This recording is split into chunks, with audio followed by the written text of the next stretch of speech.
दोस्तों आज हम बात कर रहे हैं 901 सब्जेक्ट जो आपका एग्जाम हुआ है इसके सॉल्यूशन की। संज्ञान, अधिगम और बाल विकास अच्छा पेपर रहा है, बढ़िया पेपर रहा है। नोट्स में जो आपको दिए गए हैं, नोट्स से सारे प्रश्न उठा के दे दिए गए हैं। तो अगर आपने नोट्स से पढ़ा है तो आपको कोई कठिनाई नहीं आई होगी।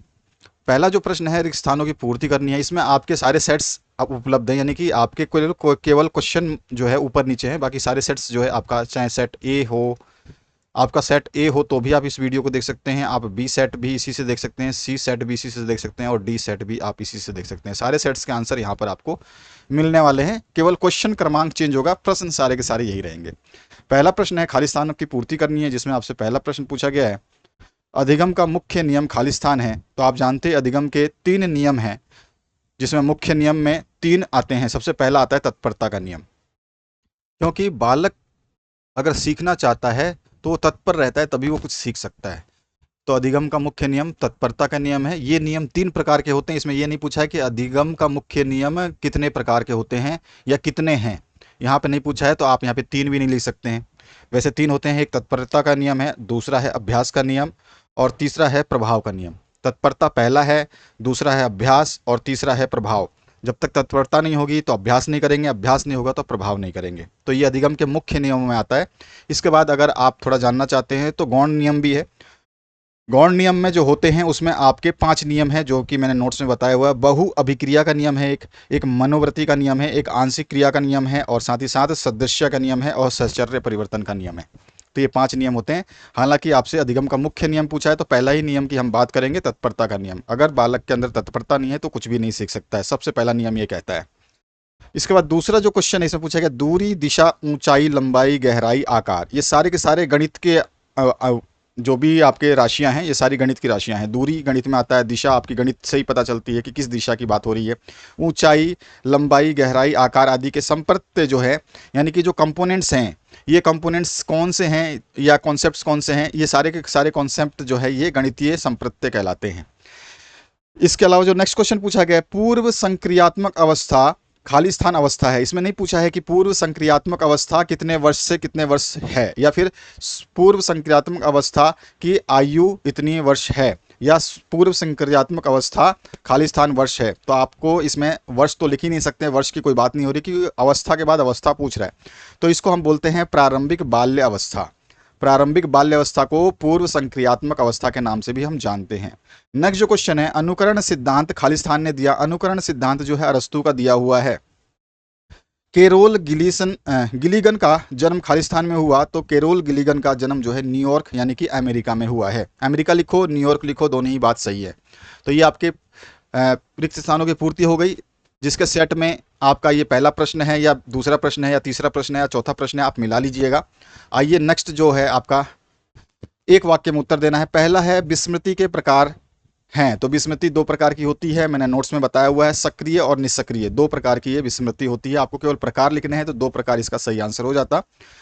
इसके बाद जो नेक्स्ट क्वेश्चन बात करें, तर्क की परिभाषा लिखिए। तर्क की कोई भी एक परिभाषा अपने हिसाब से लिख सकते थे। तो गेरट के अनुसार क्या है, मन में किसी उद्देश्य एवं लक्ष्य को रखकर क्रमानुसार चिंतन करना तर्क है। ये मैंने एक डेफिनेशन दी है, आपने कोई भी डेफिनेशन दी होगी वो भी सही है। ऐसा नहीं है कि आपने यही डेफिनेशन देनी थी, क्योंकि आपका वुडवर्थ ने भी इसकी चिंतन तर्क की जो है परिभाषा दी है। तो आपके अनुसार जो भी आपको आपने परिभाषा लिखी है, मैंने नोट्स में बताया भी है तर्क की क्या परिभाषा होती है, तो आपने वो लिखा होगा वो भी सही है।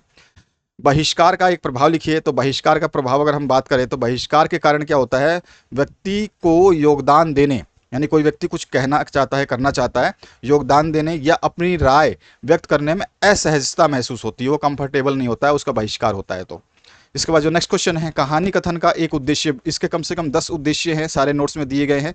तो कहानी कथन का उद्देश्य है, इसमें क्या है, व्यक्त करने में कहानी कथन का जो मुख्य उद्देश्य है वो है बालकों की कल्पना शक्ति का विकास करना। बहुत अच्छा उद्देश्य आप लिख सकते हैं, कल्पना शक्ति का विकास करना। इसके अलावा 10 उद्देश्य और है, कोई भी आप लिख सकते थे।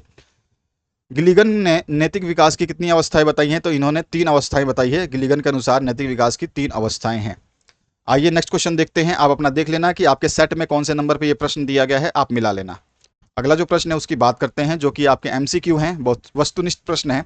लेखन से संबंधित अधिगम कठिनाई, उसको हम डिस्ग्राफिया कहते हैं। ग्राफिया मतलब होता है कि हम कुछ लिखते हैं, ठीक है।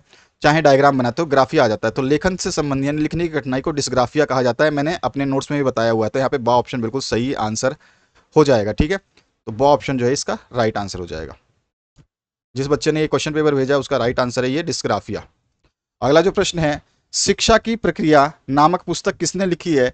तो आंसर हो जाएगा इसको ब्रूनर ने लिखा है। स ऑप्शन जो है इसका करेक्ट हो जाता है। श ऑप्शन इसका करेक्ट हो जाएगा। पियाजे ने संज्ञात्मक विकास की कितनी अवस्थाएं बताई हैं? तो बिल्कुल सभी को पता है 4 अवस्थाएं हैं। नोट्स में सब कुछ दिया गया है ये। तो यहाँ पे 4 अवस्थाएं बिल्कुल कंप्लीट सही आंसर है। वॉल्टर के अनुसार प्रारंभिक अवस्था में बच्चे किस साधन के द्वारा भाषा सीखते हैं? तो यहाँ पे किस साधन के द्वारा सीखते हैं?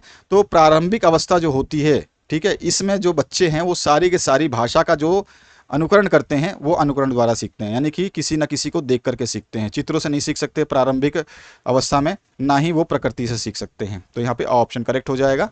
नेक्स्ट जो क्वेश्चन है उसकी बात करते हैं।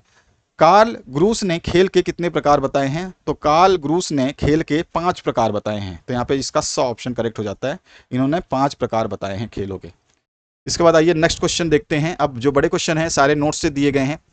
सहयोगी अधिगम किसे कहते हैं? समावेशन के 2 लाभ बताइए। आपसी तालमेल के साथ खेले जाने वाले खेलों के नाम बताइए। आप जानते हैं बहुत सारे खेल है जो आपसी तालमेल से ही खेले जाते हैं। नैतिक व्यवहार किसे कहते हैं? स्मृति की परिभाषा लिखिए। इस तरह से स्थायी स्मृति क्या किसे कहते हैं? बालकों के खेलों की 3 विशेषताएं बताइए। जो बालक खेलते हैं वो खेल उनकी क्या विशेषताएं हो सकती है? कबड्डी के 3 नियम बताइए। आपने कबड्डी जरूर खेला होगा एक बार। अधिगम के मुख्य नियम लिखिए।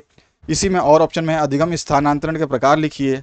आगमन तर्क किसे कहते हैं और निगमन तर्क किसे कहते हैं? दोनों में से कोई एक ही करना था। श्रवण कौशल को विकसित करने के लिए आवश्यक 3 तत्व लिखिए। इसके अलावा जो है कहानी कथन का कक्ष में उपयोग लिखिए। सारे क्वेश्चन मैंने नोट्स में दिए हुए थे। श्रवण कौशल का महत्व लिखिए। सामाजिक अधिगम सिद्धांत के कारक क्या हैं वो आपको बताना था। अगला प्रश्न जो है इसमें पूछा गया है ब्रूनर के सिद्धांत की विशेषताएं क्या क्या हैं वो आपको बतानी है। इसी के और ऑप्शन में है ब्रूनर के सिद्धांत का शिक्षा में योगदान क्या है? ब्रूनर ने जो सिद्धांत दिए थे सारे बताए हैं मैंने। सामाजिक सांस्कृतिक विकास की मान्यताएं क्या है? इसी में और ऑप्शन है वाइगोत्स्की के सिद्धांत की प्रमुख विशेषताएं लिखिए। मस्तिष्क के क्या कार्य होते हैं? समन्वय है, सब कुछ है आपका, है ना। साथ ही साथ जो है आपको स्थिर रखता है। ये सारी चीज़ें इसमें लिखनी थी। सूचना प्रक्रम के चरण आपको बताने थे। इसके बाद जो नेक्स्ट क्वेश्चन है अधिगम कठिनाई कितने प्रकार की होती है? जो हम लर्निंग करते हैं उसकी डिफिकल्टी कितने प्रकार की होती है? सूचना प्रक्रम उपागम का उपयोग क्या हो सकता है ये आपको बताना है। अगला जो प्रश्न है सक्रिय अनुबंधन सिद्धांत की विशेषताएं बताइए। इसके अलावा इसी में और पूछा है भाषा विकास को प्रभावित करने वाले कारक कौन कौन से हैं? ये भी बताया हुआ है नोट्स में आपको। चिंतन के प्रकार लिखिए और चिंतन के उपकरण लिखिए। सारे क्वेश्चंस जो है मैक्सिमम क्वेश्चंस मैंने बताए हुए हैं। अगर आपने नोट्स सारे पढ़े हैं, ऐसा नहीं है कि केवल आपने 901 ही पढ़ लिया है तो आपका काम हो जाएगा। मैंने पहले ही बताया था आपको स्टार्टिंग में, जब 1.5 महीने पहले आपको जब वीडियोस दिए थे तो मैंने बताया था कि सारे सब्जेक्ट इंटरकनेक्टेड होते हैं। 901, 902, 903, 904, 905 ये सारे आपस में इंटरकनेक्टेड होते हैं। बहुत सारे क्वेश्चन जो है एक के दूसरे में आ जाते हैं, दूसरे के पहले में आ जाते हैं, पहले का तीसरे में आ जाता है। ऐसा कोई भरोसा नहीं कि कौन सा क्वेश्चन कहाँ आ जाता है।